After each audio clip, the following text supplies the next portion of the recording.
Si tu tournais sur toi-même comme un hélico, il te faudrait faire plus de 100 tours par seconde pour vraiment décoller. Mais à cette vitesse-là, il y aurait tellement de force sur tes bras que le sang serait carrément aspiré hors de tes veines. Tes muscles se déchireraient, tes articulations se déboîteraient. Et en plus, la force G te ferait tomber dans les pommes avant même que t'aies quitté le sol. Si la Terre s'arrêtait de tourner d'un coup, tu serais direct balancé vers l'est, à plus de 1600 km/h. C'est parce que tout continuerait à avancer à la même vitesse qu'avant sur la surface. Tout ce qui n'est pas accroché partirait en mode projectile. Même les océans bougeraient avec une force énorme.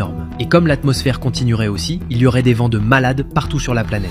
Sans la rotation, le champ magnétique de la Terre pourrait s'écrouler et la planète cramerait super vite, ce qui finirait par tout exterminer. Mais alors pourquoi on ne ressent pas cette rotation? Pour nous, on a zéro impression de bouger. Genre, on devrait pas être en train de s'accrocher pour pas s'envoler? En fait, pense à quand t'es en voiture. Tu sens quand la voiture accélère et tu sens aussi quand elle freine. Mais quand tu roules à vitesse constante, tu ressens rien du tout. C'est parce qu'on ne sent le mouvement que si la vitesse change. Comme la vitesse de la Terre reste toujours la même, on sent rien du tout. On a juste l'impression d'être posé tranquille. Abonne-toi s'il te plaît.